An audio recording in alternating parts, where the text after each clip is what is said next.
Bom, nesse momento, então, nós vamos proceder ao desfazimento da mesa de abertura e vamos ouvir a fala do senhor Alexandre Marini, que vai proferir para a gente uma palestra sobre o tema do Parlamento Jovem 2023, o jovem e o mercado de trabalho.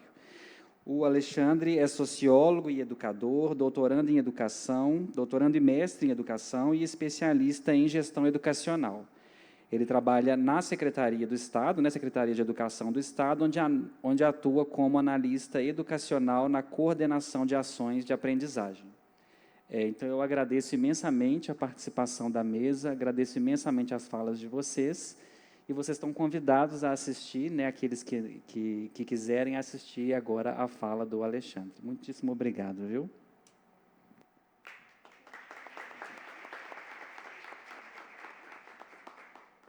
Bom, gente, boa tarde. Bom, meu nome é Alexandre, a gente vai conversar um pouquinho ali sobre jovem, o mercado de trabalho, mas para conversar com vocês eu vou me apresentar um pouquinho, né? Primeiro que eu gostei muito de saber que a Escola Augusto de Lima veio aqui. Eu fui professor da Escola Augusto de Lima, eu fui professor de Sociologia lá. Mas eu fiquei bem pouco tempo lá, porque depois eu tive que mudar de escola. Mas bacana saber que vocês estão aqui. Eu acho que o uniforme acho que mudou, porque eu acho que o uniforme não era dessa cor, não. Mas bacana, bem-vindos aqui.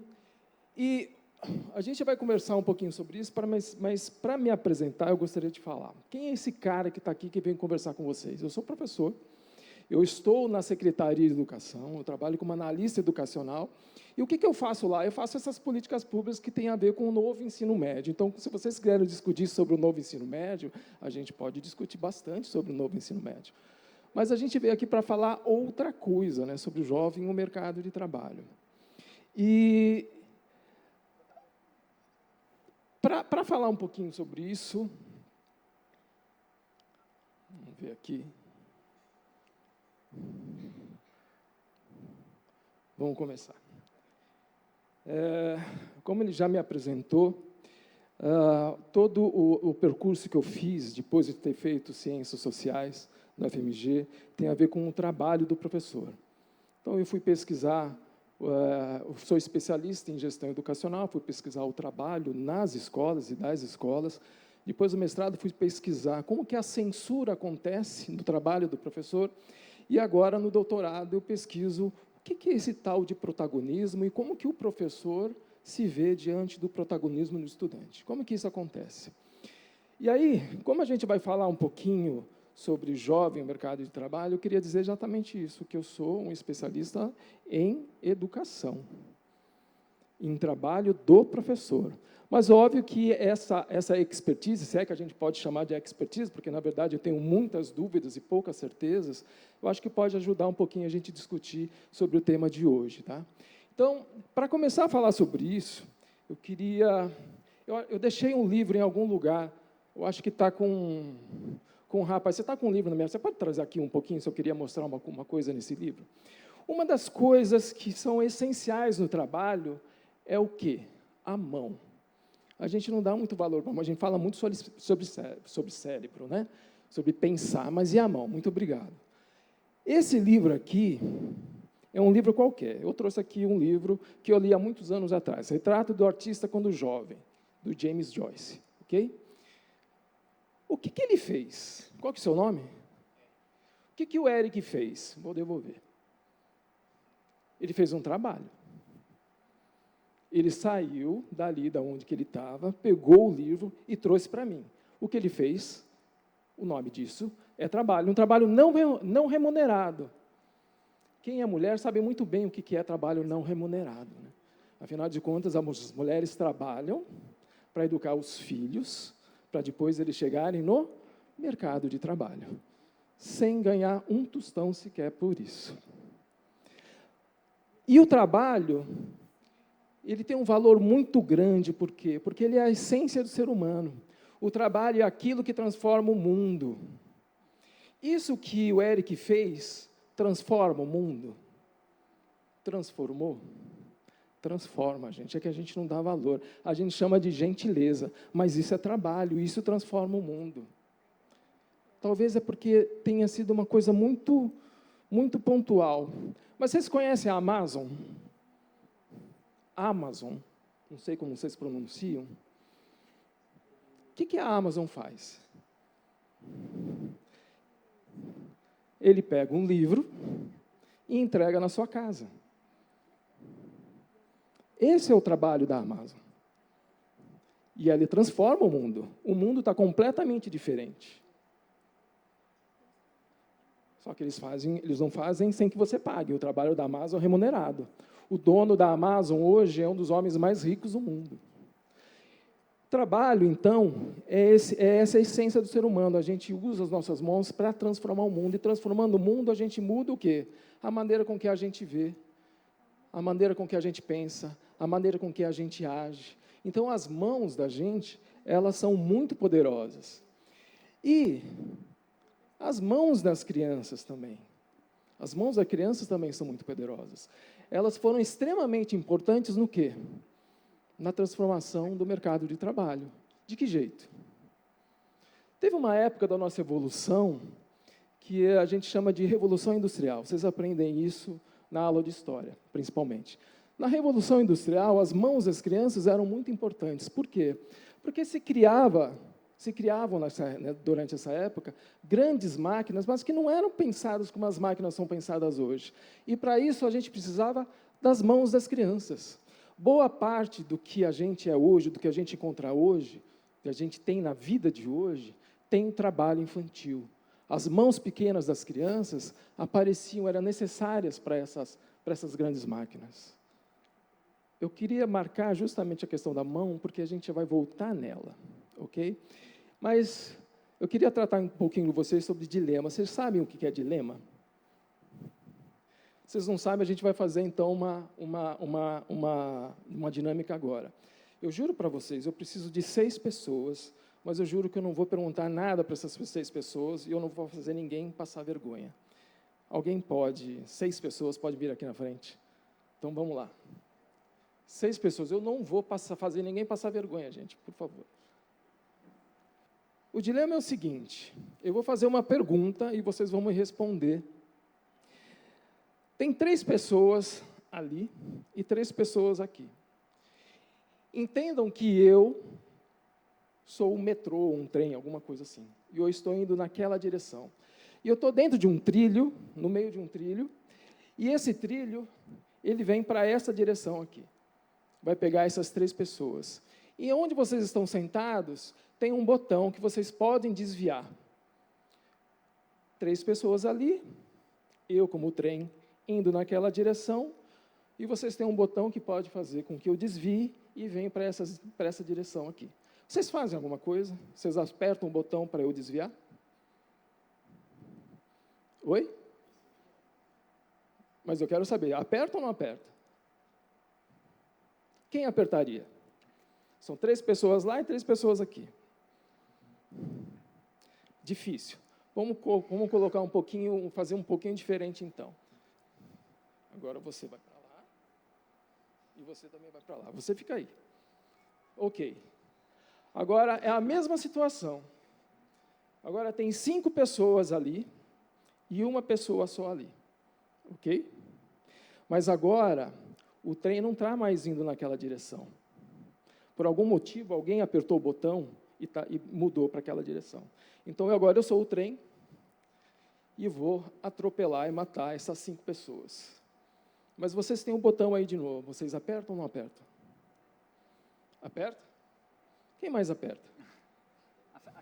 Qual é a lógica para apertar?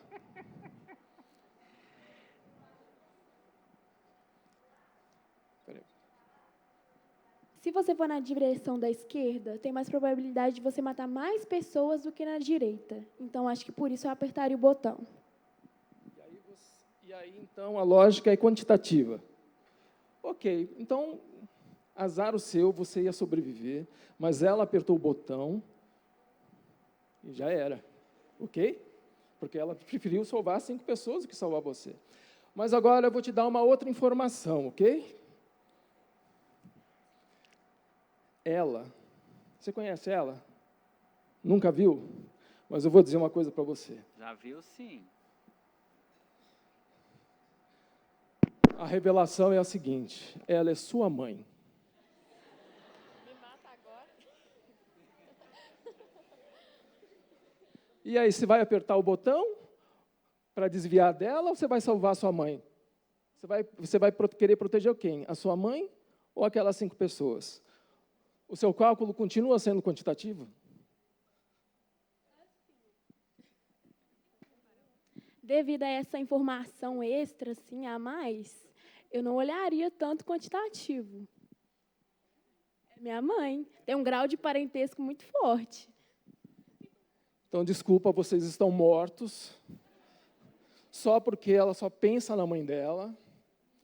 Então, é isso. O que ela levou em consideração? Pode sentar, gente, viu? Eu não fiz ninguém passar vergonha, não. Tá?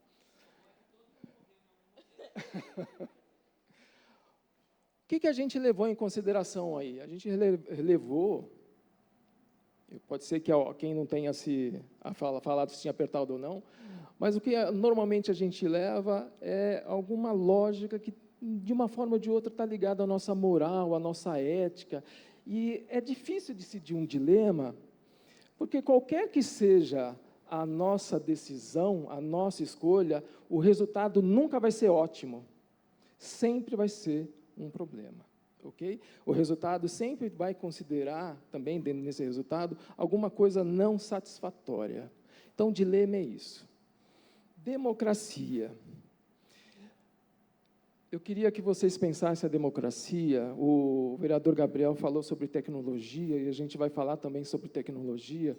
Eu queria que vocês entendessem democracia de um jeito um pouco menos tradicional do que a gente aprende na escola. Porque, quando você perguntar para vocês o que é democracia, todo mundo vai falar, é o governo feito pelo povo, não é? Isso é muito simples, né?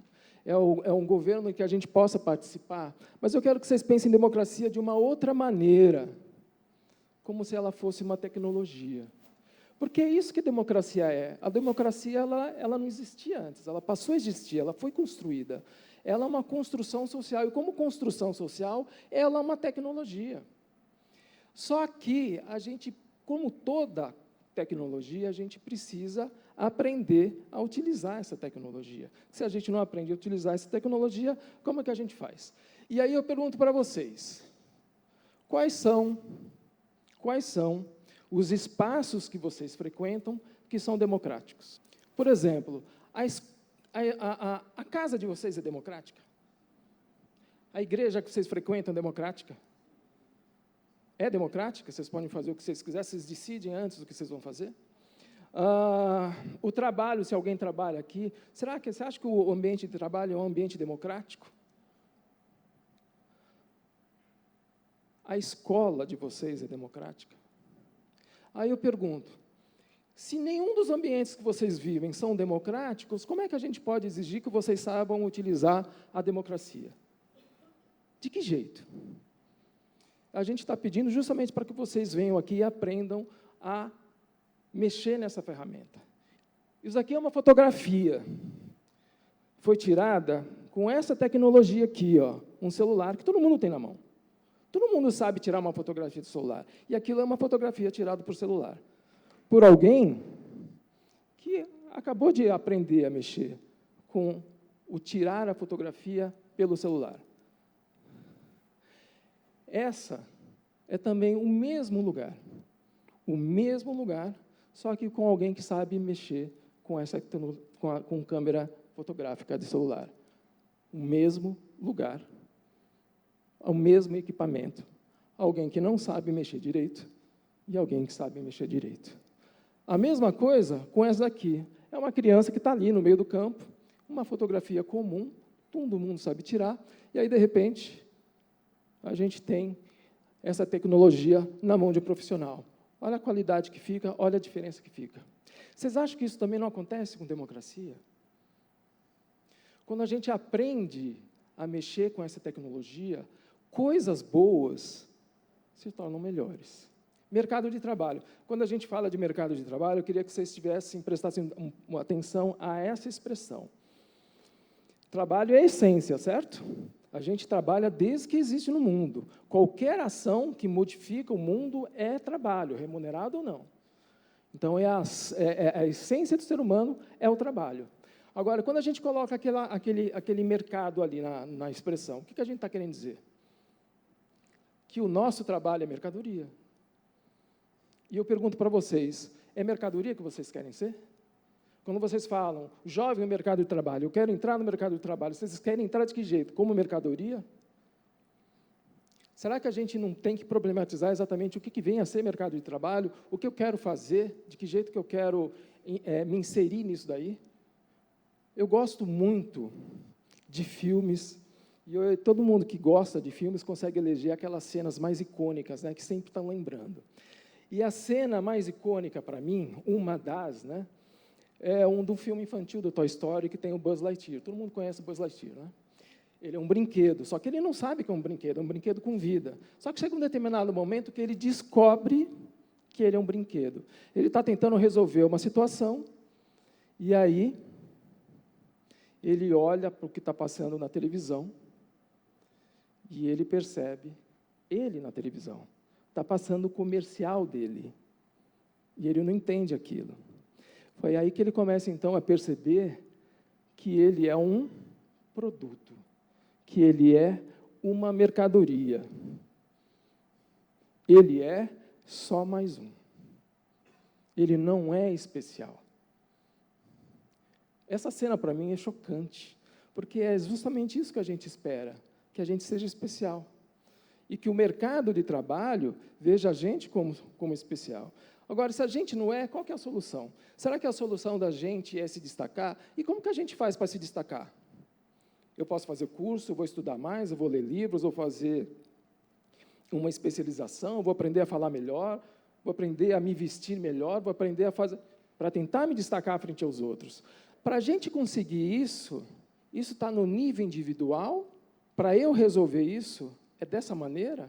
Eu vou me destacar eu mesmo procurando fazer as minhas próprias coisas, ou será que tem um jeito de mudar toda essa mecânica aí?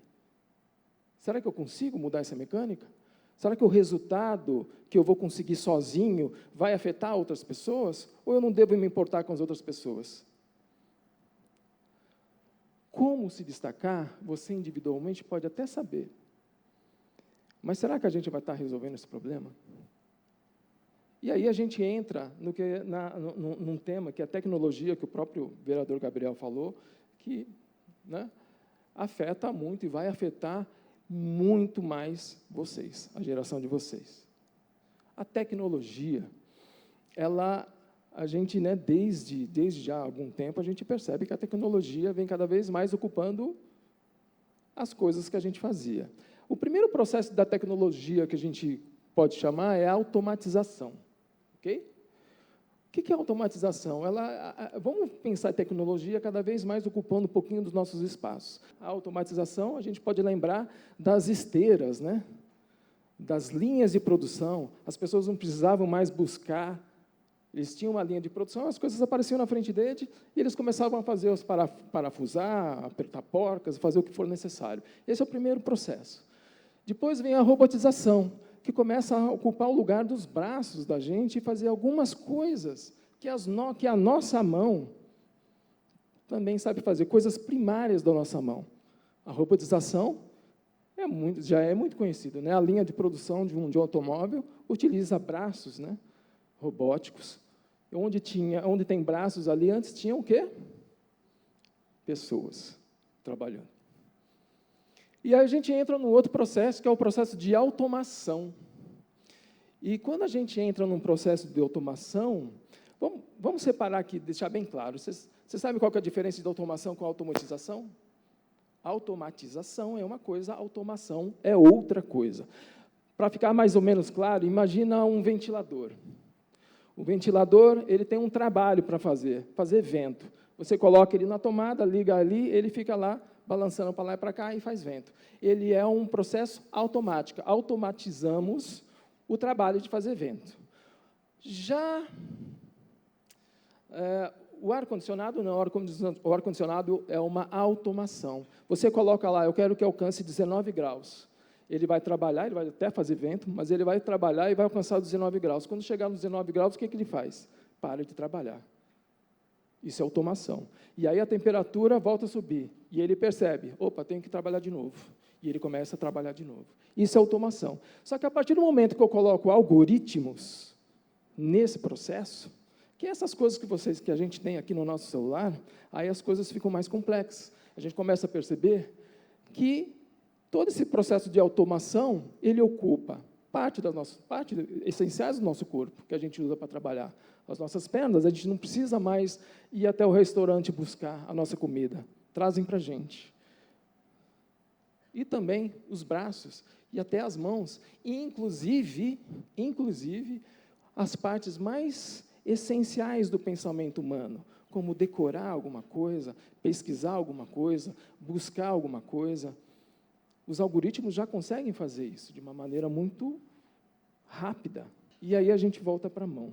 Esse processo que ele fez de trabalho, que foi pegar esse livro aqui, pode parecer uma coisa simples para vocês, mas a gente não consegue ainda fazer os robôs fazerem esse movimento.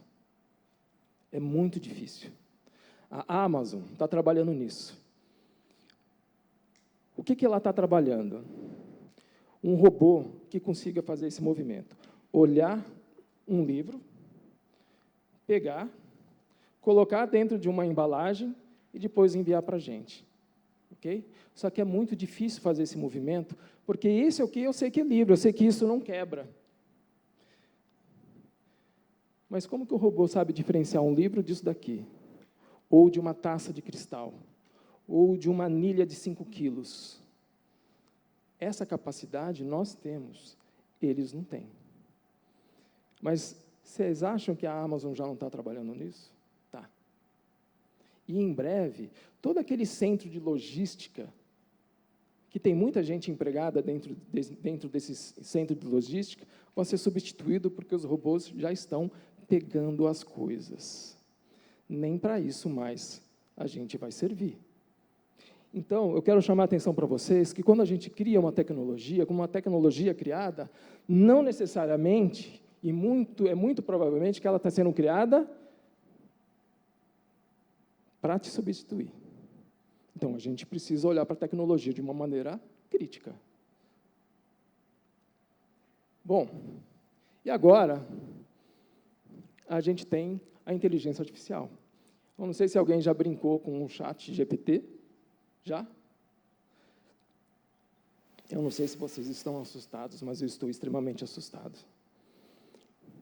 Oi? Eu estou muito assustado. Porque o que essa inteligência artificial faz? É o que a gente chama de inteligência generativa. O que ela faz? Ela gera uma coisa nova. Ela é diferente de um processo de busca, por exemplo, no Google, ou que algum algoritmo, né, mais sofisticado pode fazer, que vai pegar uma informação e vai te mostrar. Não, ela vai gerar alguma coisa nova. Era como se a gente estivesse falando que agora a gente tem um robô que cria, que é a única coisa que diferencia a gente de qualquer outro animal, inclusive, a possibilidade de criação. E agora a gente está tendo uma tecnologia que cria. Aí eu pergunto para vocês, para que a gente vai servir? Para quê? Se todas as partes do nosso corpo, inclusive a nossa criatividade, o nosso cérebro, já pode ser substituído. Bom, eu não sei qual é a solução. Acho que ninguém sabe qual é a solução. Mas uma coisa eu sei. Se ela não passar pela educação, então, desculpa, não é solução. E quando a gente fala de educação, a gente vai dar uma olhada nos números e a gente fica muito assustado. Então, eu não sei exatamente o que vocês vão propor no Parlamento Jovem. Mas, se não estiver passando por educação, a gente vai ter muito problema para produzir alguma coisa que, efetivamente, afete a nossa capacidade de entrar no mercado de trabalho. Esse daqui é a PNAD de 2019, é o último dado que nós temos a respeito de educação, ok? 78% dos jovens de 18 a 24 anos não estão estudando. Enquanto isso, a inteligência artificial está se desenvolvendo. está recebendo cada vez mais informação e está produzindo cada vez mais. Então, a inteligência artificial ela está cada vez mais se especializando, enquanto 80% dos jovens de 18 a 24 anos estão parados no tempo. Não estão estudando. Deveriam estar, porque a inteligência artificial e a tecnologia continua sendo desenvolvida. Ainda na PNAD de 2019, falando de pessoas de 14 a 29 anos que não frequentam mais a escola e ainda não têm, inclusive, o ensino médio, ou seja, não vai ter, não frequenta a escola, não tem ensino médio, não frequenta a escola, não vai ter o ensino médio. A gente está falando somente de uma parcela específica da população, de 14 a 29 anos, é o que a gente chama de jovens, né? 10 milhões de pessoas não têm o ensino médio, não estão estudando, vão ficar para trás. Será que é porque querem? 58% desses 10 milhões de pessoas são homens e 71% é a população não branca. Okay? Mais um dado de pessoas de 14 a 29 anos, com nível de instrução inferior ao médio completo. Por que eles abandonam a escola? 50% eles abandonam porque precisava trabalhar. Entrou no mercado de trabalho. E entrou no mercado de trabalho menos qualificado. 33% porque acha que não é interessante, não vê interesse em continuar estudando. Com as mulheres acontece mais ou menos a mesma coisa, só que está dividido muito, eu arredondei aqueles números das mulheres, tá? Mas é muito aquilo ali, ó.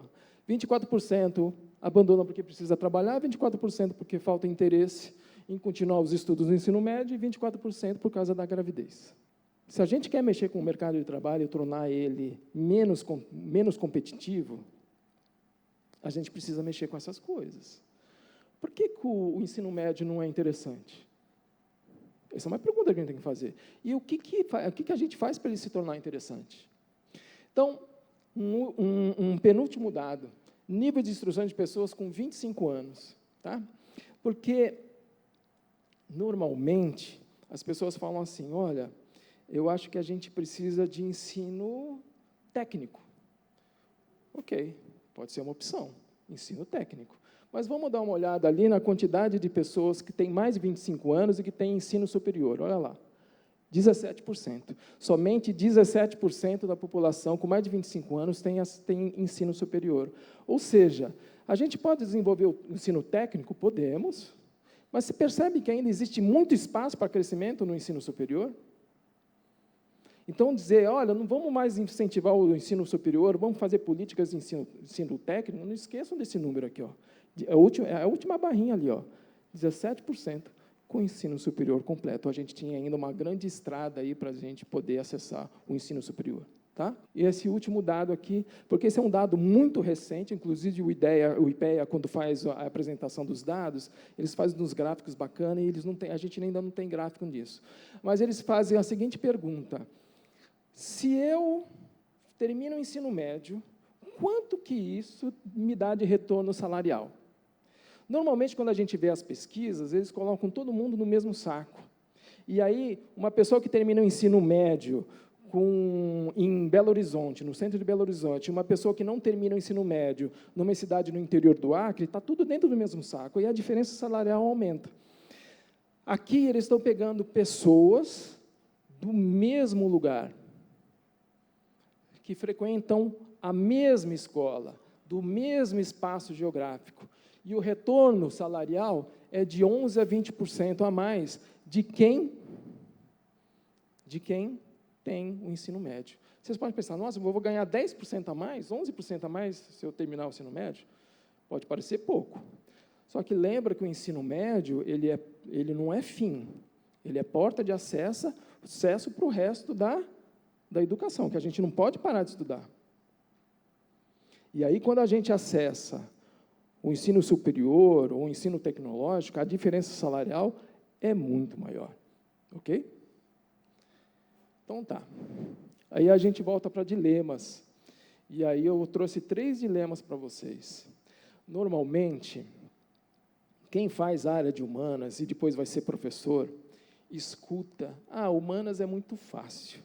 Difícil é matemática, difícil é engenharia, difícil é isso e aquilo. Deixa eu falar uma coisa para vocês.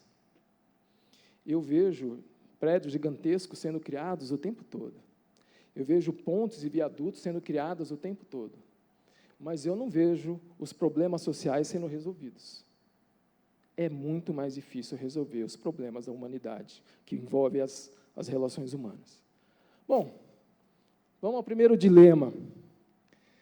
Se os estudantes precisam estar mais preparados para entrar no mercado de trabalho, que está cada vez mais tecnológico, exigente e concorrido, o que a gente deve fazer?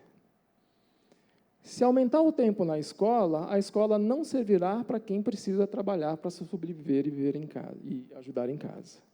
Se eu falo para os estudantes, olha, a partir da escola, a partir desse momento, todas as escolas abrem às 7 horas da manhã e terminam às 5 horas da tarde, o que vai acontecer? Quem precisa trabalhar para sustentar a família?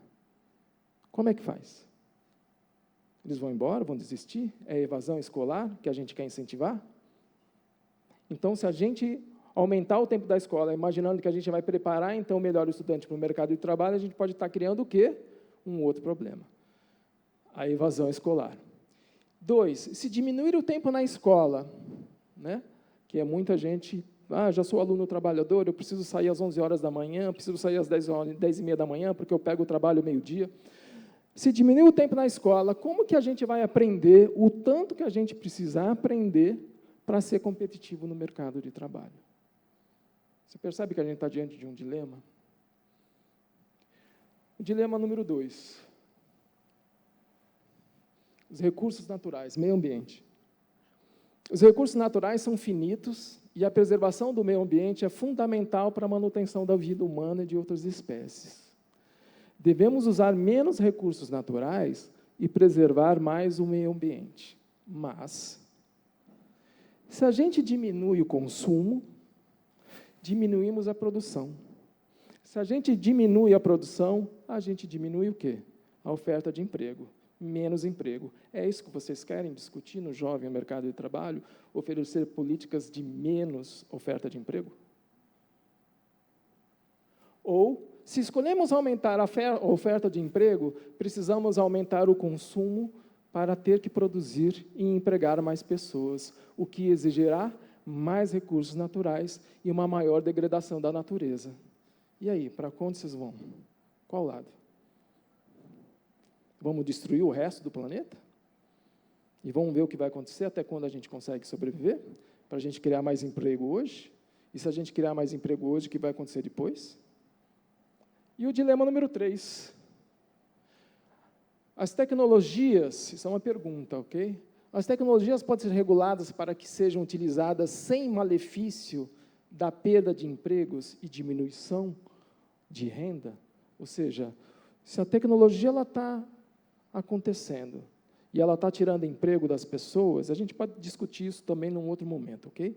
Mas se a tecnologia, a princípio, pode diminuir a quantidade de emprego, colocar um monte de gente desempregada, a gente tem que regular isso? Se sim, quem é que vai regular?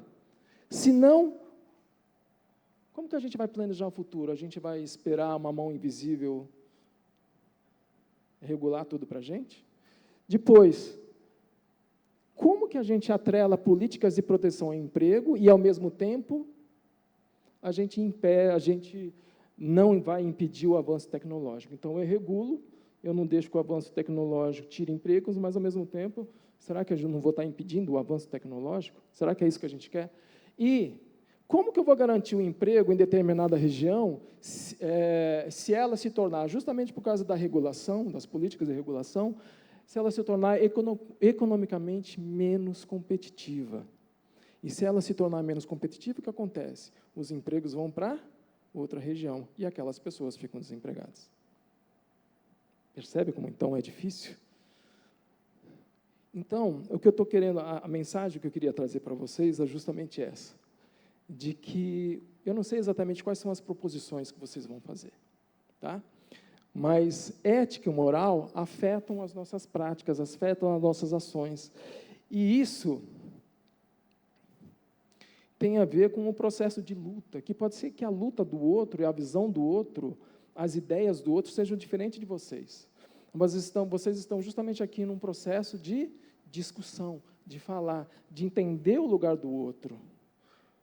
Ninguém aqui é dono da razão. Vocês estão aqui justamente para falar e ouvir o outro, e chegar a um denominador comum. Então, a ideia é que vocês pensem a democracia como uma tecnologia, e que a gente deve aprender essa tecnologia. Para quê? Para que outras tecnologias não substituam, ok?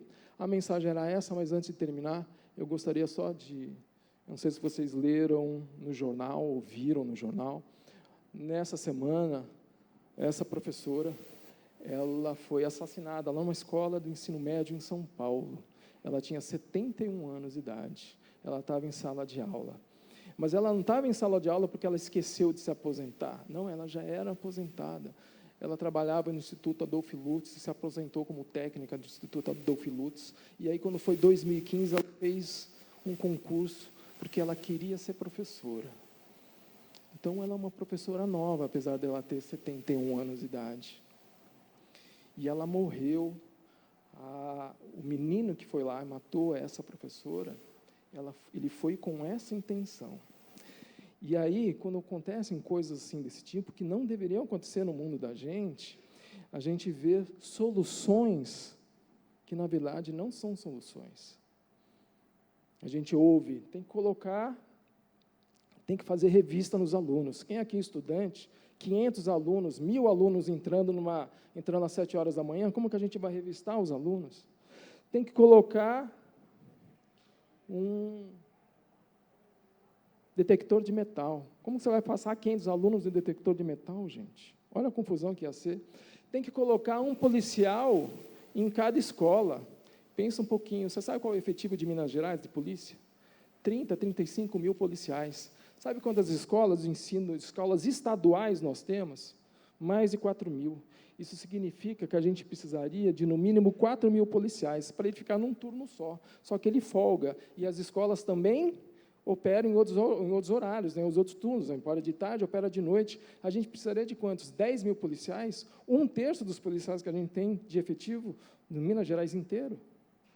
Eu não sei com que escola que vocês sonham, mas eu sonho com uma escola em que fosse um microcosmo da sociedade, que ela fosse protegida, que os alunos fossem lá e se sentissem como se fosse, esse é o mundo perfeito. É um mundo que eu tenho liberdade, é um mundo que eu sou cuidado, é um mundo que eu posso debater, é um mundo que eu me sinto seguro.